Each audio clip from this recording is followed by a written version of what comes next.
Good. Okay. Yes. Yeah. So we have the guest profile, Vishnu Pendyala, that is the speaker today, as you can see there. And is actually very ready for this program.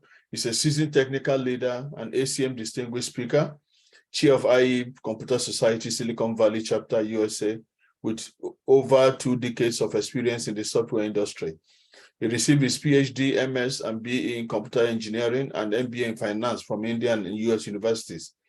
He has a book called Veracity of Big Data, made it in several libraries, including those of MIT, Stanford, CMAU, and in other places, international places. So is a senior member of IEEE and has presented and published widely referenced papers for international conferences and publication. He served as a repeat technical paper reviewer for professional journals and conferences, including the the annual IEEE International Conference on E-commerce from 2003 to 2007, and 30 other over the years. He's a frequent speaker and delivers keynotes and invited talks at international conferences. He served as an area governor with Toastmasters International, received the distinguished honor from the Governor of the Year and silver medalist also for his contributions. And he has taught over 1 week, sponsored by the Ministry of Human Resource Development, Government of India in 2017 on big data analytics for humanitarian courses under the GM program to approximately 60 research scholars, most of them professors, various rank of computer science, including those from New Delhi in the north and China in the south. He delivered a keynote in a similar program sponsored by AICTE, Government of India in 2022. And he has received Ramanujan Memorial Gold Medal and a shield from his college at the State March Olympiad, and has been a successful leader during his undergraduate years. He has also played an active role in the Computer Society of India. I was the program secretary for his annual convention. Dr. Pendyala spent his past vanishing spare time volunteering and has been a judge at high school conferences, science fairs, and other competitions. He has covered over 30 states and has visited many countries in the past. So before I bring him in, I want to invite the head of school, Sam Johnson. I think she's here now. Yes, so that she can also welcome you before the guest speaker will take over. Yes, thank you, Dr. Celestine. Can everybody hear me? Can you give me a thumbs up if you can hear me? Lovely. Lovely, that's excellent. Welcome, everybody. What a fantastic evening, both with a very distinguished speaker in Dr. Vishnu, but also a fantastic audience with over 200 participants so far this evening, which is wonderful. It's great to see so many of our students and visitors external to the university wanting to engage in this wonderful November to Remember. I shan't say any more about Dr. Vishnu, but I'm very excited to hear about everything he has to say, both about his involvement in IEEE, but also the specific topic that he's chosen today about the way in which applied computer science can be of benefit to everybody across the whole globe. So I'm sure it'll be a very inspirational talk. And as I say, it's an honor to be hosting this evening and lovely to see so many of you here. So I'll hand over now, if I may, to other colleagues. Okay. Thank you so much, Head of School, Sam, for that warm welcome for everyone. I'm actually very shocked to see 205 already. And before we enter, I think we'll grow much more. And without wasting more time, I want to invite Dr. Vishnu to take over. You have access. Yeah, thank you, Celestine. Thank you, Sam, for the opportunity and the nice introduction. It was really pleasing to see so many of you, more than 200 of you in this meeting on a Monday evening. So thank you all for joining. So we all know machine learning is the motor of modernization. It is playing the same kind of role that, is everyone able to see my screen? I hope so. Yes, we can see it. Okay. Uh, so machine learning is playing the same kind of role that electricity played a century ago, basically fueling innovation and modernization. Wherever there's modernization, typically there's machine learning today, just like electricity was there a century ago. So this talk discusses some of the ways machine learning is playing a role in the progress of the civilization. We look not just at the laundry list of applications used for modernization and improvement, but also limitations and issues of machine learning, which are also important, as machine learning poses some issues to the modern society. So the agenda looks something like this. The first half of the talk will cover the important ways machine learning is helping the society. And the second half, the last 3 items on the slide, will be about the limitation and issues. We'll start with how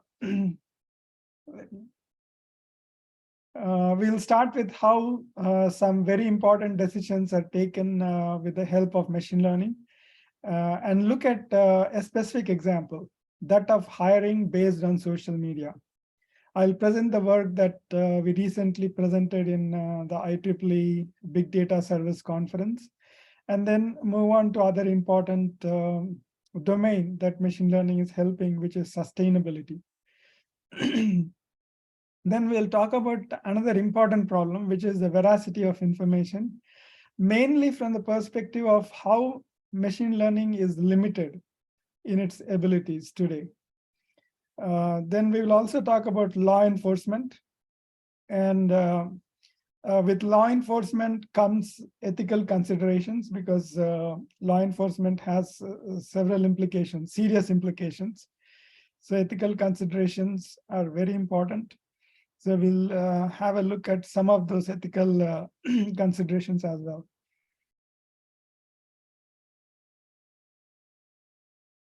So this talk draws inspiration and some content from my recent book by the same title. If you want more details, you can check out the Google Books. It is available on Google Books. A free preview is available on Google Books, and also it is available in several libraries all over the world. So you may want to check it out for more details if you're interested. It is taking time to load. So it's available in all major libraries. So with that little introduction, let's begin the talk. Let's begin the meat of the presentation. So the biggest contribution of machine learning for societal improvement and progress, in my opinion, is decision support. Machine learning is helping decide on credit approvals, even bail decisions. In criminal cases, bail decisions are also based on machine learning these days. Healthcare, we all know machine learning plays a very important role in healthcare decisions as well. And then, of course, hiring, which we are going to talk a little bit. So there are many applications where machine learning is, many critical applications where machine learning is helping make the decisions. So I think the biggest contribution is a decision support.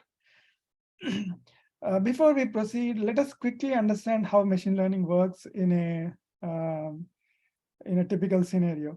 In traditional machine learning, training data is essentially a table of numbers.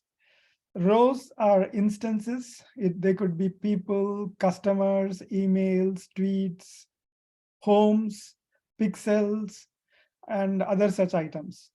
So they're basically instances. The rows in this table are, each of the row is an instance of a person or a home and things like that. And the columns, here the columns are named x1, x2, x3, so on till xn. These are features.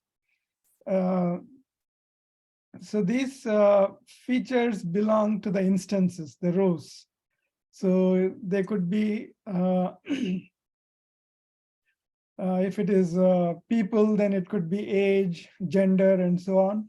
If it is image, then they could be pixels, and so on and so forth. Basically, these are all the features. The columns are the features, and the rows are the instances. And the last column is special because it is a classification category, like whether the credit is approved or not, whether the image is that of a home or not, and things like that. So it's like the target variable. This is what we are trying to classify or predict. So the data and the results are used to generate the program, contrary to our traditional programming model. Here, data and results are used to generate the program, which is used to predict the behavior of a new item. Whereas in the traditional software, you would write a program to generate data and results, right? So this is the other way around. So there's a whole lot of paradigm shift going on with machine learning. So what is each row of data called in linear algebra? This is a series of values, right? So it's a vector, basically, a feature vector. Each row is also called as a feature vector because it is a set of features.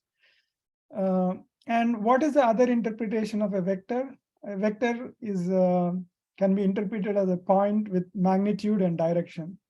So each instance, whether it is a person, email, or a home, is basically a point in the space with magnitude and direction in vector space. And one other question is to ponder is whether all these features are equally important. Obviously not, because certain features are more important to predict the target variable or classify the instance than the other features, right? We all know. For instance, if you want to classify whether the image is that of a dog or a cat, we look at the length of the nose. Length of the nose probably plays a very bigger role than any other feature of the animal, right? So features are not made the same. So there is importance or weight given to the features. So computing the weights is one of the fundamental problems of machine learning. We want to determine the weights each feature holds, the relative importances each feature holds in the process of predicting or determining the class of a particular instance. So the other paradigm shift you will notice in machine learning is that it moves from generalization to personalization. In traditional software programming, we move from personalization to generalization. So we formulate something, a model for a particular person, and then generalize it to all the people or all the instances. But in machine learning, it's the other way around. We collect data for a lot of instances, and we personalize the results from those instances to a specific instance. So in this case, we have a bunch of credit approval applications, the details of the credit approval applications with a lot of features like the credit score and all that. So we generate a model, and from that model, we are able to tell whether a new person who is a male, aged 34, with credit score 690 and so on, can the credit request be approved? That's what we are going to determine. So from generalization from a large population to personalization to a single person is what we will do in machine learning. So the process itself begins with the collection of data. So ground truth is like the frame of reference, like the model apartment or flat that the management shows to help us learn about the remaining apartments or flats in that community, right? So it's like that. It's like a frame of reference. So once we generate, once we have the ground truth or the training data, we extract features. Features are basically the columns in the table that we saw in the last slide. So we extract those features. Then generate the model using one of the algorithms. There are several algorithms like logistic regression, support vector machines, and so on. So the goal of the algorithm is to generate the model, and then we apply the model to the validation data set. It could be the data set of tweets in this case, but it could be for any other data set. And then quantify the accuracy of the model using from the validation, we generate results. So model validation is the process of evaluating a trained model on data that the model hasn't been trained on. So a good example is the two kinds of exams for students, right? Sample test and the real test. Answers are provided for the sample test, but the real test does not have answers. Something similar happens in the machine learning process. Validation is like the sample test. The answers are provided, but they are covered. You don't use the answers right away. You take the test and then compare the results with the answers provided. So, and this kind of model is probably used in many certification, GRE, SAT exams, and so on, right? So same thing with machine learning. And then we evaluate based on the results from the validation, we determine whether the model is good or not. So if the model is not good, we either fine tune the model or come up with a new algorithm. So there are multiple hyperparameters which can be tuned by human beings for machine learning. So those parameters are tuned, those are called hyperparameters. Those are tuned to make the model better. So the whole idea of learning is continuous improvement and refinement. So we keep fine tuning until the model is good enough for us. So with this process in mind, these basic ideas of machine learning in mind, let us look at some of the applications which are used for decision support. So the first application is credit approval. And the main idea in these decision support applications is basically extract the features, the columns of the table. And in this case, these are the columns. This is a famous data set from UCI, University of California at Irvine. They have a whole lot of data sets in their machine learning repository. You can take a look at them. So this data set is for credit approval. Banks and other entities, financial institutions probably use slight variations of these features, but the idea is basically the same. So they extract all these features from the credit applications. So the credit application would ask for gender, age, the current debt, marital status, and all these features. So the features are extracted from the applications and put in a table kind of thing. And then the target variable is whether the credit is approved or not. So this, the decision, of course, will be made by the human beings, but the decision support comes from the machine learning. So credit cards can be approved, or other credit can be approved. Car loans and home loans can be approved based on the decision support that we get from machine learning. So that's credit approval. And then in terms of healthcare also, there's a nice data set on the same, in the same machine learning repository on the University of California, Irvine's website. So for healthcare too, we extract a lot of features. In this case, the instance is again a person.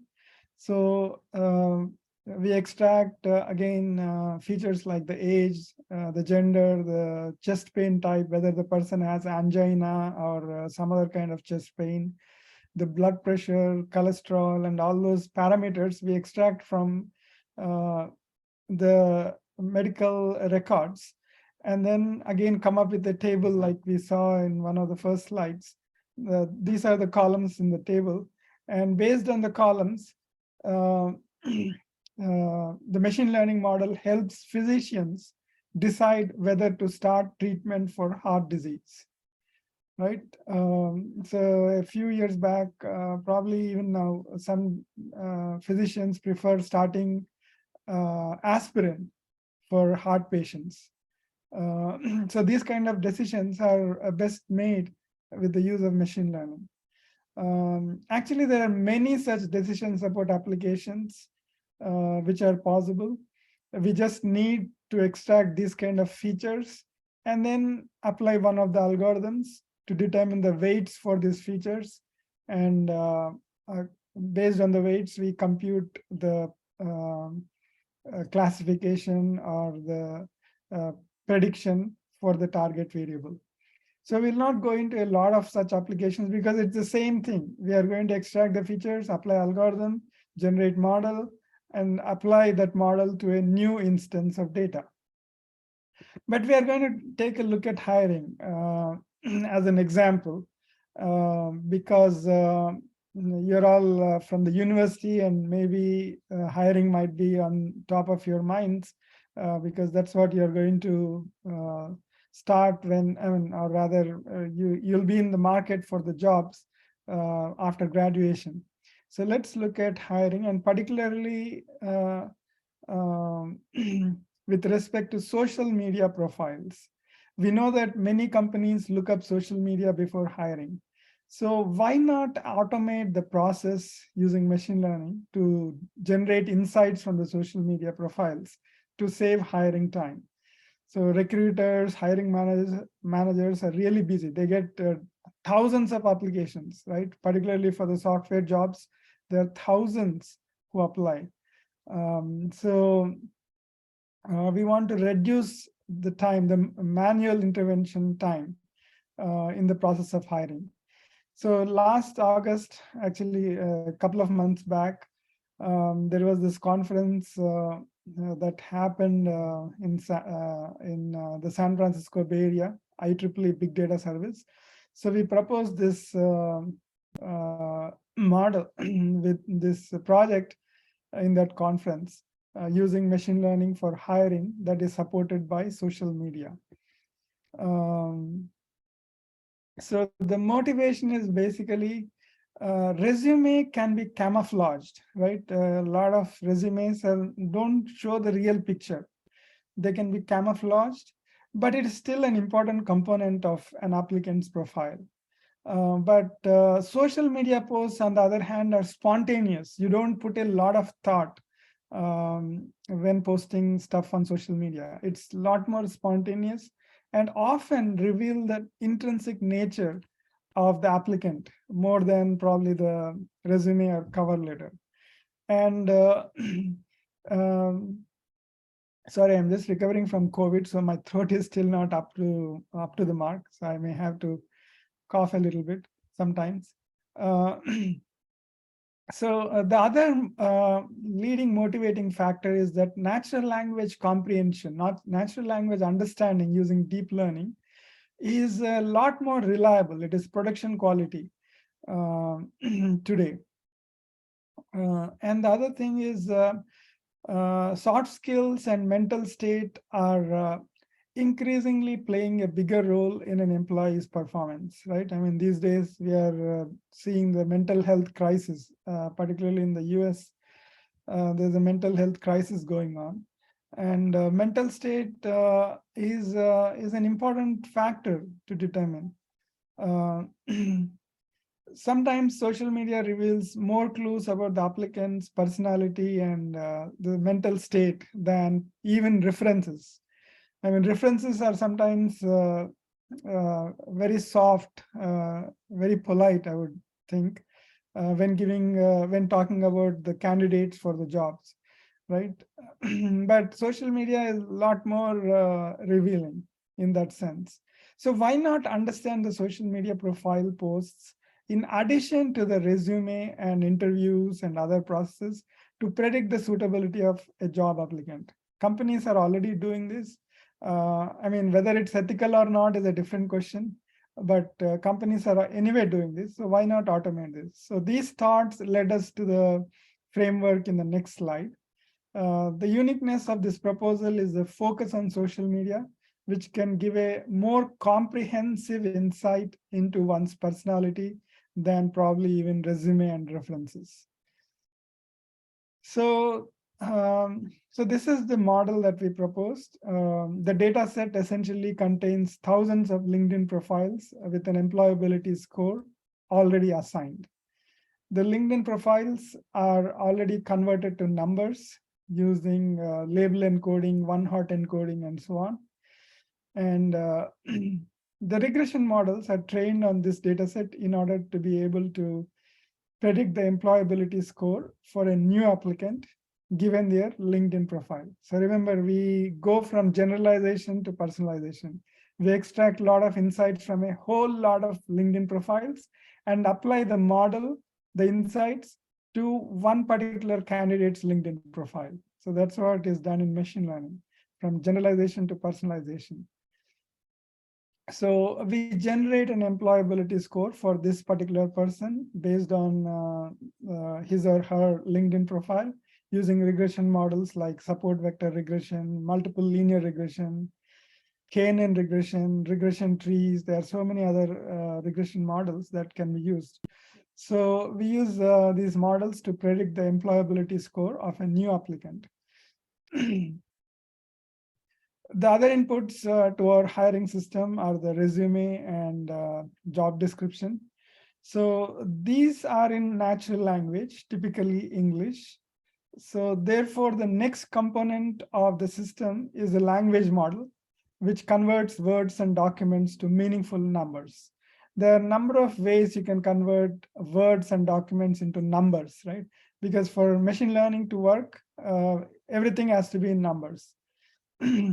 So some of the ways you can convert words and documents into numbers is by using the TF-IDF framework, the term frequency and inverse document frequency, or you could use doc-to-vec, word-to-vec, or some other embeddings obtained through representational learning like BERT, SBERT. There are many frameworks. So once we have the vectors for the job description and resume, we can use a nearest neighbor algorithm to find 5. I mean, it can be any number that the hiring manager desires, which are not necessarily 5, which are closest to the job description. For these 5 candidates, their Twitter profiles and posts are converted into vectors using a language model. So using NLP techniques, just like we calculate the sentiment scores, we calculate an emotional intelligence indicator. So emotional intelligence indicator is computed from the social media profiles, basically the Twitter posts mostly. And we compute an employability score from the LinkedIn profile, as explained earlier. And these 2 scores are good indicators to select candidates for further hiring processes. So the further hiring could be interviews or could be anything else. So that is the idea that we proposed. So that's for hiring. The next domain we want to consider is sustainability. So we all want the environment to be sustainable, right? We want to live for long. We want our future generations to sustain as well. So how do we use machine learning to help with sustainability? So the next biggest contribution of machine learning for societal improvement and progress, in my opinion, is alleviating uncertainty. So a threat to a sustainable future is uncertainty. Right? Uncertainty increases carbon footprint. Take a simple example. If we didn't know when the speaker will turn up, we'll probably end up wasting a lot of time and energy and resources, right? So that's a cost that is incurred in terms of carbon footprint. Similarly, for in-person meetings, if you don't know how many will turn up, there may be a lot of food wastage, which is again a cost to the carbon footprint, which costs in terms of sustainability. So uncertainty in many ways is a threat to sustainability, sustainable future. So machine learning has been used to address this uncertainty for a sustainable future. So this table lists a few machine learning models used in literature for renewable energy applications, right? So we all know renewable energy is big on every country's mind these days, right? So so solar irradiance forecasting, how radiant the sun would be can be predicted. So irradiance is basically the brightness or the radiant energy or radiant flux, which is emitted per unit time from the sun. So that can be predicted using machine learning. And similarly, wind energy can be predicted as well. So a lot of well-known models like support vector regression and random forest regression have been used for the prediction. I mean, these algorithms essentially give importance to various features. The whole way it works is basically that. But the algorithms are very ingenious in determining the weights. Some of them do better than the others in certain contexts. There's no silver bullet. There's no algorithm which is better than in all others. So the best way to proceed is to use a number of algorithms for gaining insights into the data, the training data. So wind energy can be forecasted, solar energy can be forecasted, and the load on the grids, the smart grids, electric grids can also be forecasted. So this reduces uncertainty and improves the efficiency of renewable energy resources. Another big way machine learning helps is transportation, right? So take the example of self-driving cars. Discussion on a topic of sustainability will not be complete without talking about self-driving cars. So vehicle-to-vehicle communications, as is common in self-driving cars, enables efficient transportation. Basically, in many countries, I'm pretty sure tailgating is illegal, right? You cannot follow the car in front of you very closely. It is illegal. Cops can ticket. Oh, sorry. So tailgating is dangerous and it is illegal also. But vehicle-to-vehicle communication, self-driving cars, can enable tailgating. So the cars can follow closely, and the efficiency increases tremendously in that sense. So the distance is optimized because the cars are close to each other, can drive close to each other. So that's a huge potential there in terms of efficiencies. And then the uncertainty is greatly reduced when you use self-driving cars. Remember, machine learning is all about reducing uncertainty. So the next, sorry. So the next set of applications is also in transportation. So you could predict traffic, you could predict freight, consolidate, you could predict freight. So based on that prediction, you can consolidate the goods delivery and things like that. Then bike rebalancing. So typically bikes get accumulated in one single place. I don't know if it's common in UK, but in some European countries and in US, these days there's bikes can be rented and then dropped down at the place of destination. You rent the bikes at the source and drop them at the destination. So some spots are more important or more often used than the others. So bikes tend to get accumulated a lot in one certain place. So if you are able to predict the availability of bikes, then you can change the costing accordingly. The price of the bikes at the place in greater demand could go up, and the price at the places where there's less demand could go down to help rebalance the bikes. So all that can be done using machine learning. You basically reduce the uncertainty of availability of bikes. So that's the problem of bike rebalancing, where machine learning helps. Again, you see that a number of machine learning models have been used. Some of them are reinforcement learning and deep learning, which are slightly different, not too different in terms of concepts.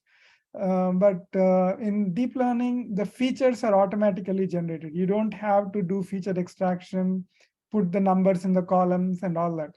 Deep learning does that automatically for you. So that's one big advantage of deep learning. Of course, you could still generate, in this case, I'm pretty sure, in the case of bike rebalancing, I'm pretty sure the numbers were generated manually, the features were extracted manually, and then a deep learning framework like LSTM was used. But it is not necessary. You could, LSTM could directly work on audio signals without extracting. I mean, again, sometimes the feature extraction is important, but sometimes it's not. Manual feature extraction, I mean, they can be extracted automatically. So the whole idea is to predict better, and machine learning helps in making better predictions to help with these kind of sustainable goals.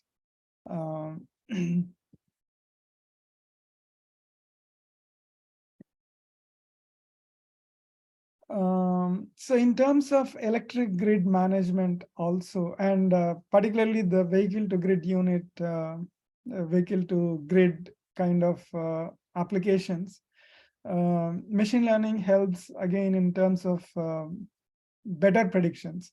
For instance, machine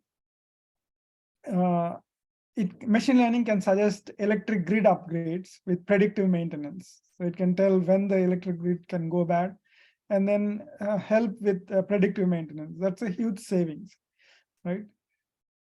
And machine learning can also be used to improve battery storage technologies, to design conducting solids for lithium-ion batteries. We all know the cost of batteries has been going down, and machine learning can help in those aspects as well. And vehicle to grid, the idea of vehicle to grid is a very big idea, because all these electric vehicles that some of the governments, particularly the US government, is mandating to increase, they are basically huge sources of energy on wheels. So that's a huge benefit. You have energy on wheels. So the idea is basically to use the energy in cars to power up homes, for instance, right? For example, there's a grid outage at certain place, and then there is something very important going on at that place. You could actually get the power from the vehicles, electric vehicles, back to the grid, and from the grid to the homes to power up the homes in the area where there is a loss of power. So that's a huge idea. Power on wheels is a huge potential. There's a huge potential. So this vehicle to grid idea is really catching up, and it will further catch up, I'm pretty sure. So the whole idea of renewable energy is basically to reduce reliance on polluting power plants. Like in some other countries, it is still common to see diesel generators, wood burning stoves, and such high carbon footprint implements. So machine learning can help with renewable energy to avoid those kind of high carbon footprint implements. The other area is waste management, waste prevention, reuse, recycling, and composting. should be prioritized over landfill disposal. That is the idea of waste management. So one of the ways machine learning can help is by predicting the waste generation, and so that the routes can be optimized based on the waste generation. So if there is no waste generated in a particular area, or if the waste generated at a certain place is not so much, then that area can be avoided. So that's savings in the route that this pickup, the trash pickup vans incur.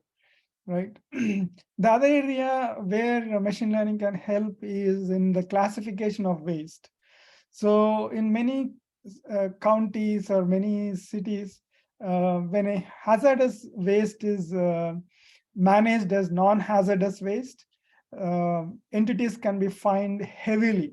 For instance, the penalty in certain cities in US can be as high as $70,000 a day if the hazardous waste is managed as non-hazardous waste. So machine learning using image processing techniques can help in classification of the waste as well. So there are a number of ways in which machine learning can help in terms of waste management also. And the other area where machine learning has helped is in terms of ecological footprint prediction. The good thing about machine learning algorithms is that they can tell the relative importances of the features. So the relative importance kind of indicates the key contributors to the carbon footprint. So these are all the features, and they have been weighed. The features which are having the highest weight are counted as key contributors. So in Beijing, China, you can see from 1996 to 2015, the biggest contributors for the carbon footprint are construction land, fossil fuels. In 41 countries, 1971 to 2014, the biggest contributor has been fossil fuels to sustainability. Similarly, 1961 to 2016, all the 188 countries, probably almost all the countries in the world, population density, urbanization, those kind of factors have been costing a lot in terms of sustainability. So machine learning has been used. All these are machine learning algorithms, models. So the next, so we move on to looking at the limitations of machine learning with a specific example of veracity of information. So we all know fake news is really rampant these days. So just to impress you about the problem, this screenshot was taken on the 23rd of July this year, 2 months after a video was posted on YouTube. What we see is the metadata of fraudulent upload on YouTube, faking as a popular Indian movie, Kashmir Files. So you can see that it attracted 18 million views in just 2 months. It's a fake movie. It's not the real movie. 289,000 likes. And then folks with 123,000 subscribers also commented without really realizing that it's a fake movie. And 15,250 comments, and so many likes. The comments themselves received so many likes. So as you can see, people are very gullible, right?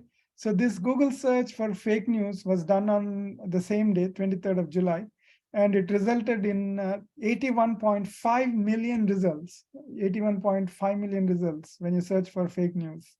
And Seattle Times has a column, a section on the week in fake news.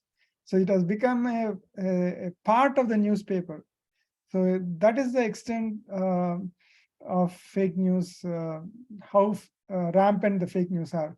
And here's a great quote, right? This is from Andre Sepulveda, who rigged elections throughout Latin America for almost a decade. He was put in jail finally. But the interesting quotation that from him is basically, when I realized that people believe what the internet says more than reality, I discovered that I had the power to make people believe almost anything. So that is the power of internet today, the social media. So Andre Sapulveda posted a lot of fake tweets, used microblogs, posting a lot of fake tweets, and it was proven that his work actually influenced the presidential elections of certain countries. So it's a huge problem. When the presidential election can be manipulated, it has a lot of implications. So how do we solve this problem? How do we know what's true on Twitter? How do we classify tweets as true or false? Right, so Twitter is an important candidate for enforcing veracity. So we'll see, just like before, machine learning can be used here also. So we just extract a bunch of features from the tweets, like the number of retweets, replies, favorites, number of hashtags, and so on and so forth. We extract all these features. If required, convert them into numbers, and then apply our machine learning models like we did before to come up with a classification. But a lot of researchers worked along the lines. So if you search on Google Scholar, which is a popular website for researchers, to look for research papers which use machine learning and fake, you get 103,000 results. Deep learning fake, 48,000 or nearly 50,000 results. LSTM, which is a popular deep learning model, fake, 17,300 results. So many papers have been these words. Similarly, language model and fake, 6,830 results. So these, so again, it depends on the underlying Google search algorithm, but the numbers may or may not be accurate. But the search results are quite indicative. It is obvious that the problem has attracted tremendous interest from the research community. Several articles that I personally surveyed report outstanding successes. Some of the authors claim that experiments have resulted in 100% training and test accuracy on one data set, but training and testing accuracy of 99.8% and 44.15% respectively on a different training set. So there are huge, tall claims, many tall claims. And in fact, there is a fake news challenge, which was organized in 2017 to seek machine learning, natural language processing, and artificial intelligence solutions to combat fake news. And there are plans to organize FNC2 also, the second sequel for this challenge. So what I mean to say is that a lot of researchers have investigated the problem and came up with a lot of solutions using pretty much every possible aspect, every possible model, algorithm, or framework in machine learning and deep learning. So you can see that in terms of feature engineering, a bunch of different approaches have been tried out. In terms of learning types, a bunch of different types have been tried out. In terms of deep learning, a number of language models, RNNs, generative models, CNNs have been used. Then traditional machine learning also, pretty much no stone unturned. So some of the details in the papers are a bit sketchy, but the claims are clear. So artificial neural networks, which are the backbone for deep learning, they serve as universal function approximators. What that means is that they can approximate any kind of function. So that is the power of deep learning. And no wonder deep learning has been used quite extensively for misinformation containment. So misinformation containment can be framed as a function of the features of the information that outputs whether the information is true or false, or a degree of truthfulness.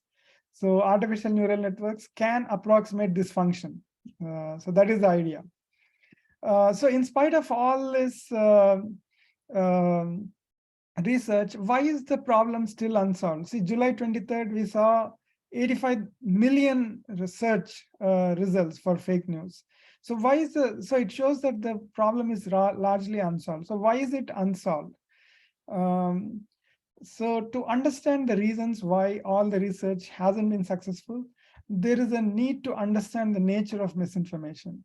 So unlike spam, which can be detected based on the occurrence of certain word patterns, misinformation is highly complex. It is hugely a challenge even for human beings to detect misinformation. For instance, it can take years for truth to be established in a court of law. So some of the aspects, I will not go into too many details, but some of the ideas are that truth is temporal, subjective, and relative. So there were times when the truth about the earth was that it is flat, earth is flat. People who believed that the truth that God does not exist, and objects that are small only when compared to other relatively large objects. So there were a lot of falsehood information that we know today is false, which was true in the olden times. On the other hand, machine learning models used in the current literature are fixed and cannot handle the dynamic variations in subjectivity or relativity, right? So that is a limitation. And determining truth can require huge corpus of prior knowledge across multiple domains. So we need to cross-check across multiple domains, and machine learning models are to some extent capable, but largely incapable of such cross-checking as compared to, say, first-order logic and other formal methods that have the implements to reason and inference from prior statements.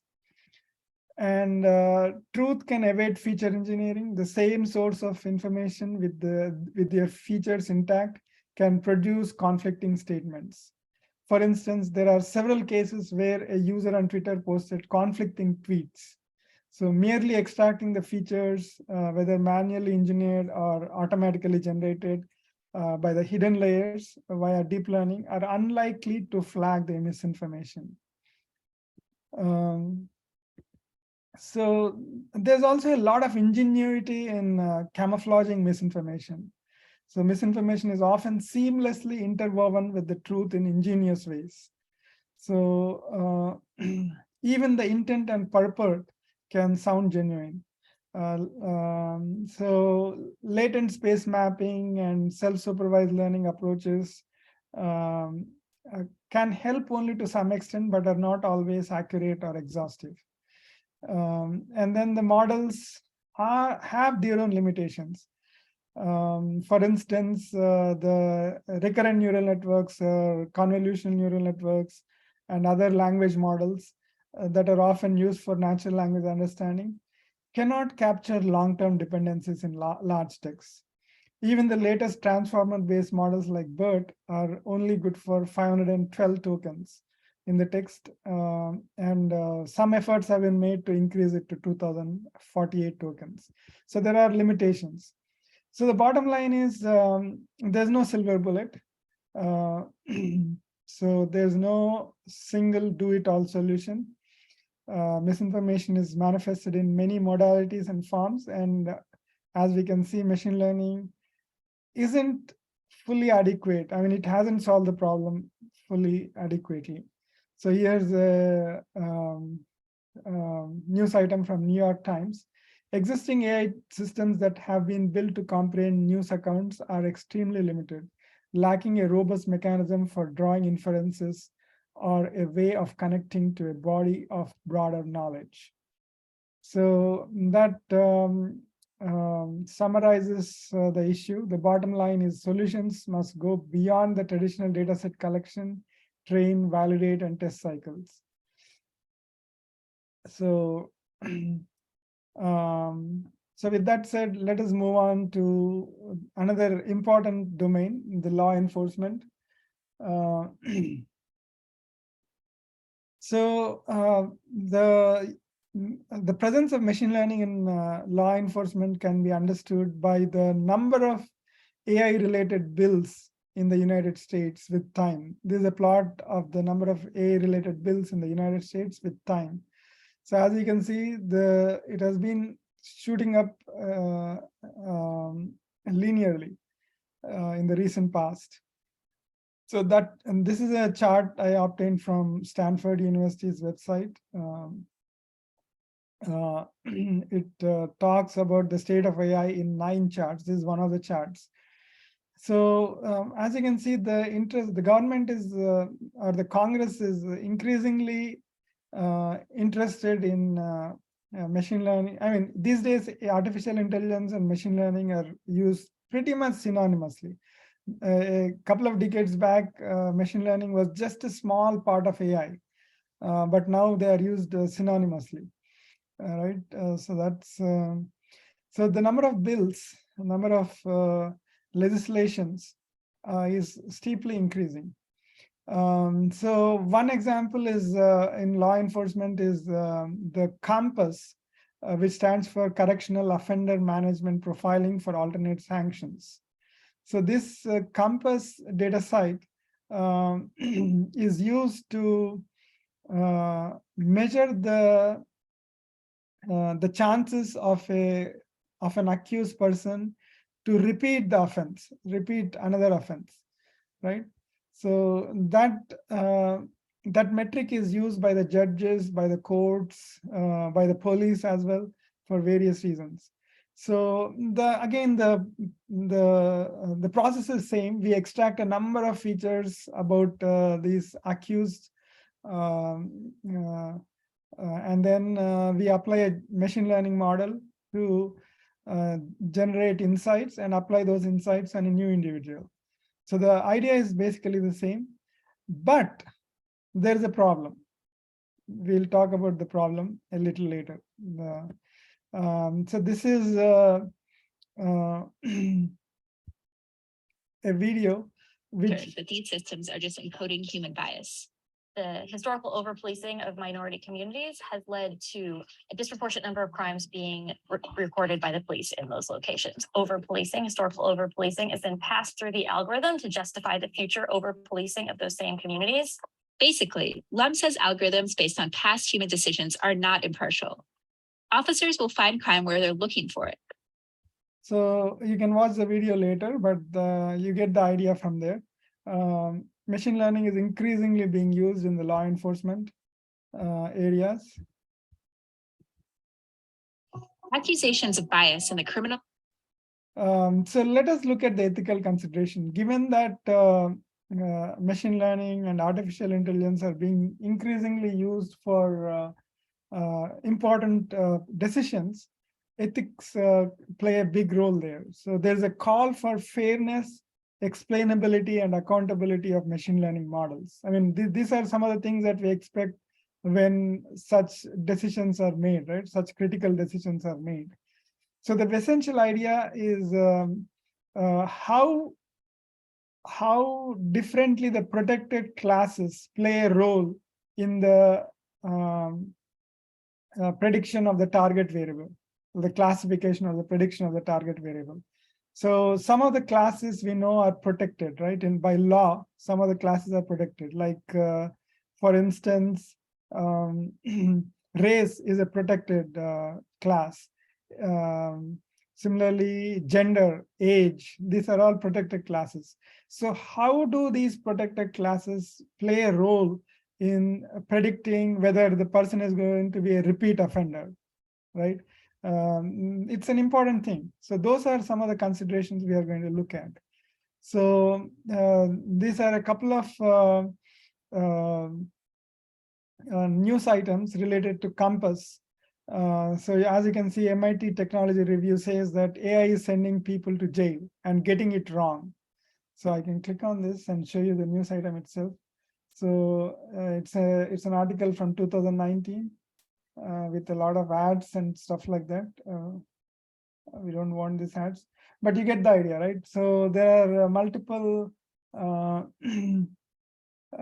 instances where it has been proven that race, this COMPAS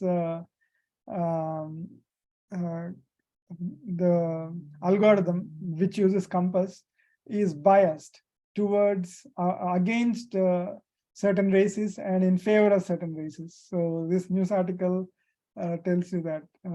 So by the way, the compass software is from this organization called ProPublica. So they themselves analyzed their work and the data set and determined that there is bias. So, so that is an important limitation of machine learning today, and an important research area. Similarly, Amazon, there's another I think this is Reuters article, which states that Amazon scraps secret AI recruiting tool that showed bias against women. So Amazon determined that its own tool has been showing bias against women, and the tool was based on machine learning as well.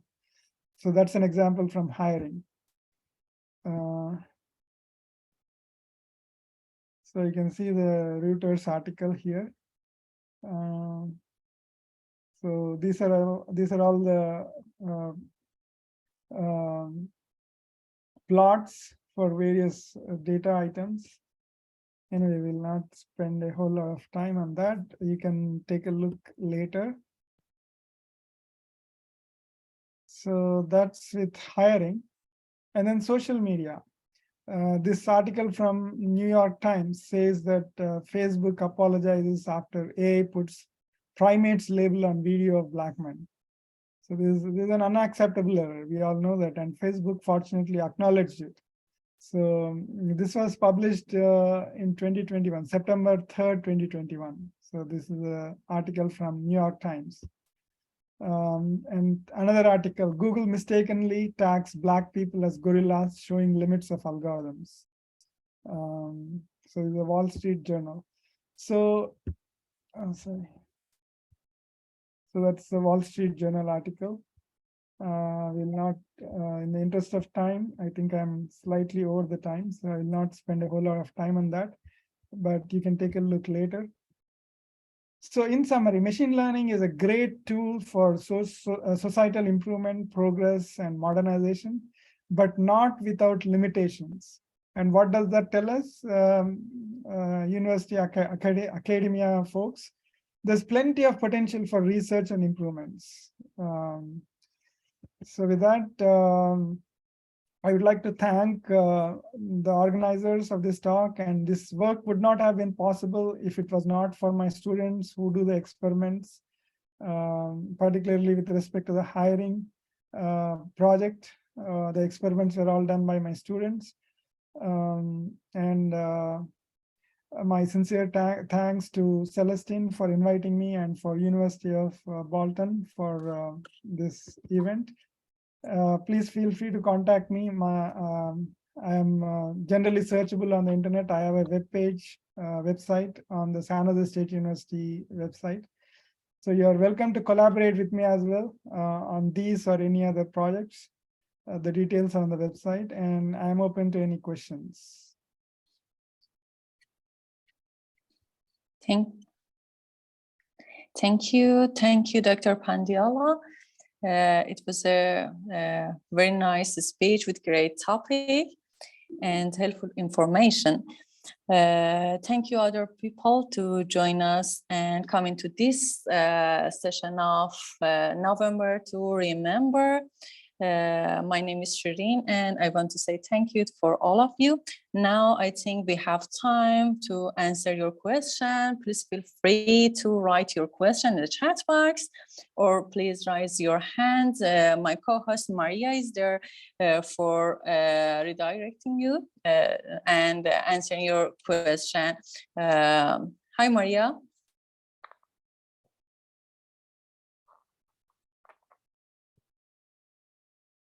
Maria, are you there? Could you hear me? Yeah, hi, this is Kenneth. Yeah, so thank you for the opportunity and the lecture, the talk. Yeah, it was quite insightful. I just have one question to ask. Now, is it safe to say when we are working with machine learning, or when you are building things that has to do with machine learning, we shouldn't take away the human factor from it? So take, for instance, the examples you gave in terms of maybe deploying something like a huge deployment like Google or Facebook, where you already set algorithms to say, this is this, this is that, and somehow there was like an error or a blunder in between, and that could even cause the business like very huge.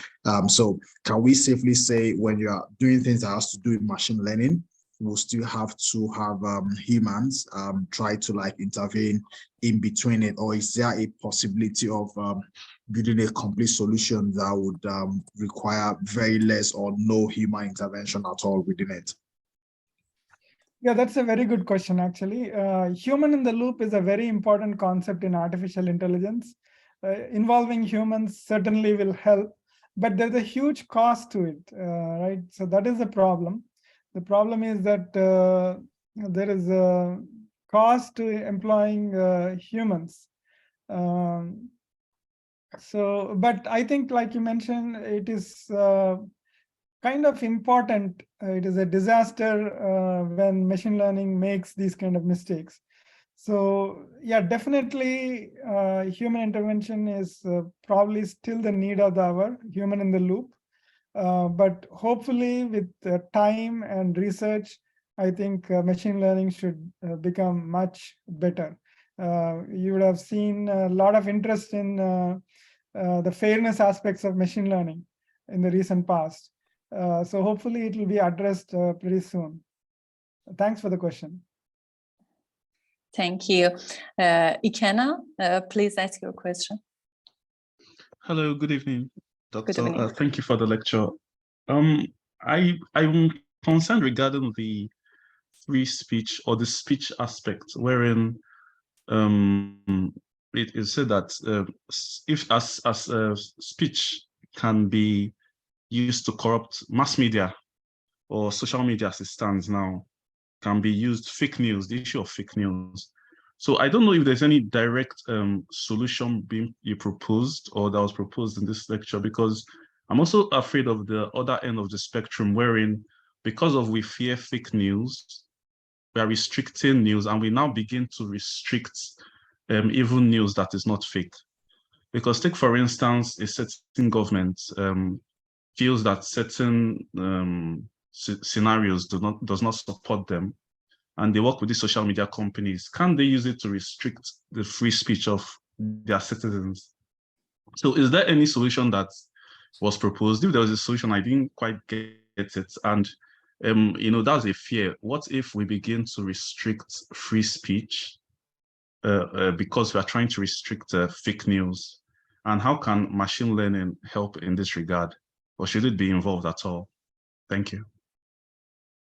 Yeah, thanks for that question.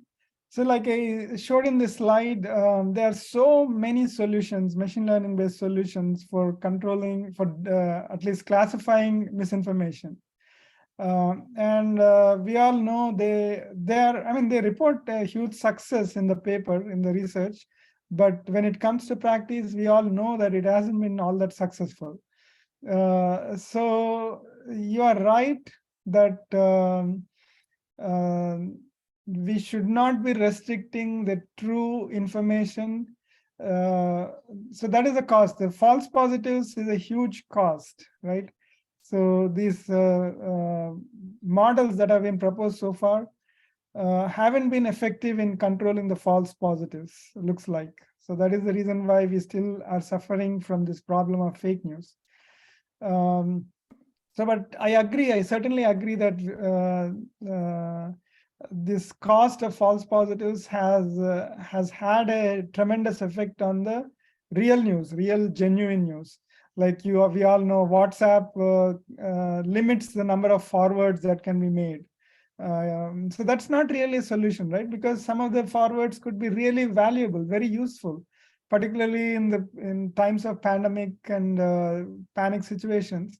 Some of these forwards like the whitehouse.gov a few years back had an instance listed on the website, on the portal, of how Twitter helped avoid fatalities in an earthquake. So the earthquake apparently was first detected in Virginia, Richmond, I believe. And by the time the earthquake really came to New York, the people in New York saw the news on Twitter and took precautions.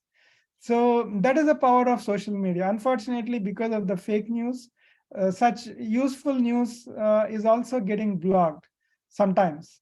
And it is still a research area, I would think.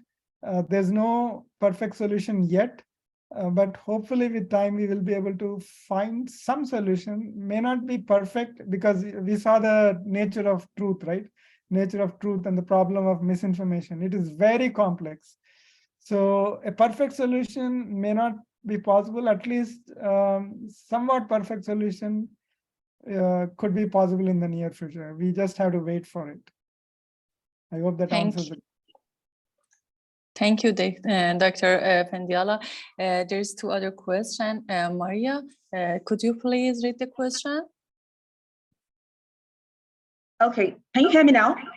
Yeah, great. All right, yes. We have a question from Nauman Akram. He says, people only put those stuff up online, what they want others to see, all right, not who they really are. That is, one main issue is profiling through social media. Now, how can that be catered for in automation of hiring process?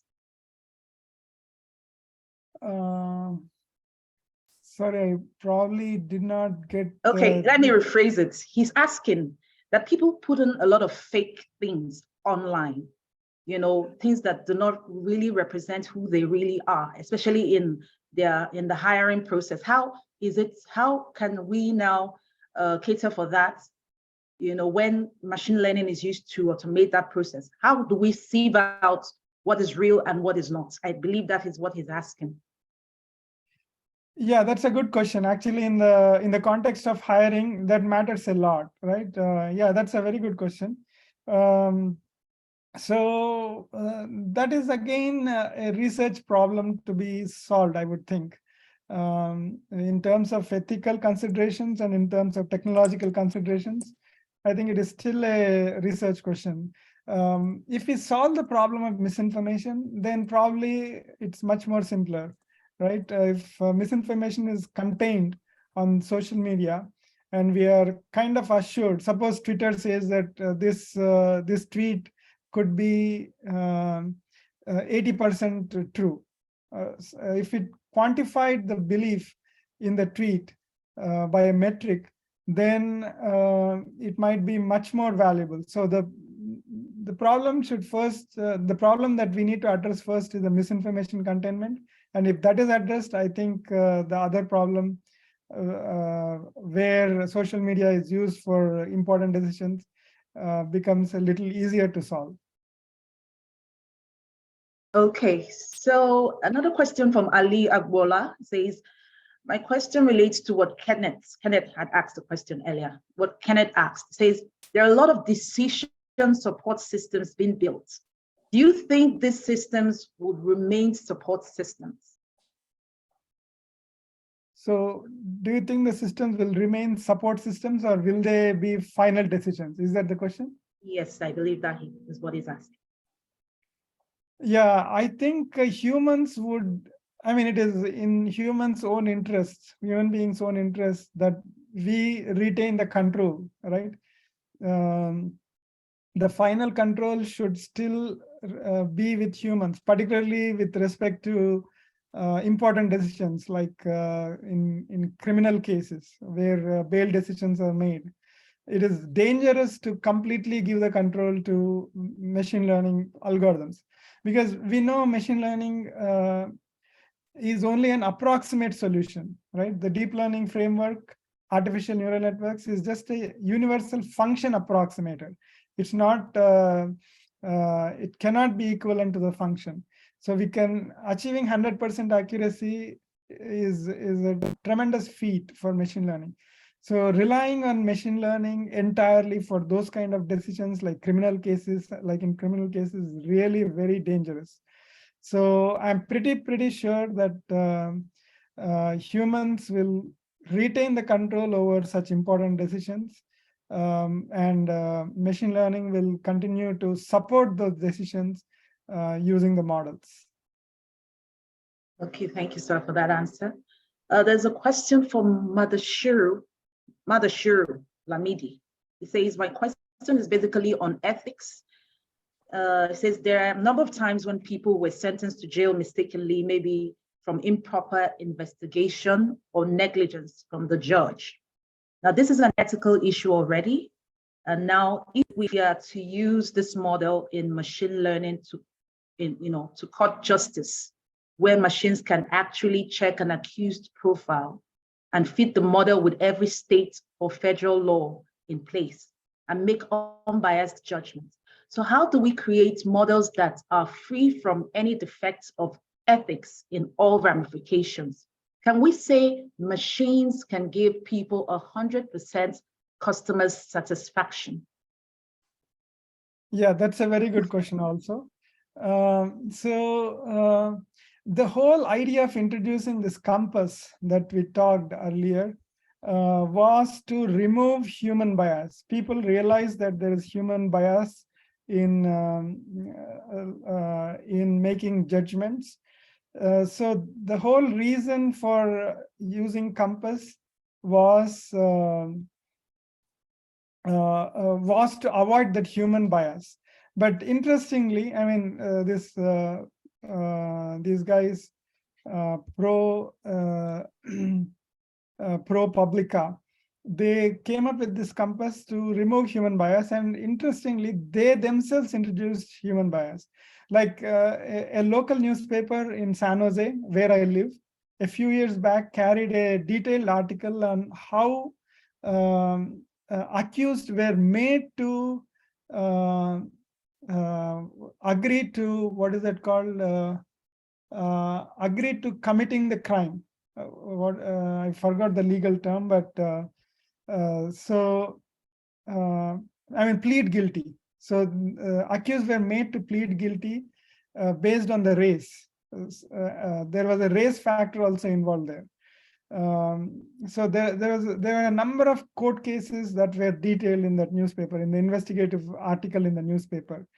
So to remove those kind of biases, this software was introduced by ProPublica. And interestingly, they themselves introduced machine bias against race, again, the same problem with race. So it is an active area of research. In fact, a paper that I recently submitted, it is still in review, talks about some of the methods that can be used and some of the drawbacks of the methods which can be used for machine bias and things like that. So it is an active area of research, but this is a much easier problem to address than the misinformation containment, in my opinion. I mean, I've worked on both the problems, the machine bias, fairness of the machine learning models, and also misinformation containment. And I'm more hopeful in the machine bias context. I think that it is much more solvable. And fortunately, we have a number of researchers interested in this area. So hopefully, let's hope that it gets solved and things become much better. Okay, thank you very much, sir. Because of time, we will not be taking any more questions. I see that there are a lot of questions in the chat. If you have questions, you could forward it to any of the hosts, and we will be, we'll forward it on to Dr. Vishnu. So without much of ado, let's hand over to Shireen. Shireen. Thank you, Maria. Great, thank you. And I think it's a time to go to Dr. Celestine Iwendi for the next speech. Yeah, it's not, we really want to thank you, but let's invite Sam Johnson to do the next thing. Okay, thank you ever so much. Thank you, Celestine. That was a fascinating talk, Dr. Vishnu. I'm sure everybody that's participated this evening will take away a huge number of thoughts, ideas, insights into the whole machine learning, that very complex network of ideas that are being researched at the moment. And I think it's fantastic as well. Thank you ever so much for providing so many very, very current references there. And obviously, as students will have the opportunity to be able to dip into those to see that very current research that's going on from 2020, 21, 22. So those references are really hot, you know, so please do pursue that further. That's really important. And really, I mean, this kind of talk should be compulsory to everybody, because I mean, I know I've learned a great deal, and some things are quite fascinating and some things are quite frightening, aren't they? The way in which we can be manipulated and molded, you know, in the world, you know, bright, intelligent people as we are, but still being unable to verify what is true, what is not, and what tools we have to be able to determine what is true and what is not. Absolutely fascinating. So anyway, without any further ado, yes, thank you ever so much to all of our attendees this evening, and for some fantastic questions, some very thoughtful questions, insightful questions there. But then finally, once again, just to say, could I say a huge thank you? Can people see that? A huge thank you to Dr. Vishnu. If you can see my screen there, we'd like to offer you this virtual award. Can we see that, Celestine? Give me the thumbs up. Yes, yes, we can. Yes, yes. So thank you, Dr. Vishnu Pendyala, for what was a fascinating and really, really insightful talk. And I'm sure that will generate a lot of ideas and research amongst our own students. I know many people this evening will be going away thinking, oh yes, I know what I want to do my project on in the next few months. So thank you very much for the time and the expertise that you've shared with us this evening. And thank you to our guests, and of course to Dr. Celestine for organising this fantastic November to Remember series. So thank you and good night, everybody. It's wonderful. What a wonderful evening. Thank you. Thank you, Sam. Thank you, everyone, for joining us. Yeah, thanks, everyone. Thanks, Sam. Thanks. Bye. Thank you, everyone. Thank you. Thank you. Have a Good night, great day. Bye. Bye. Bye-bye.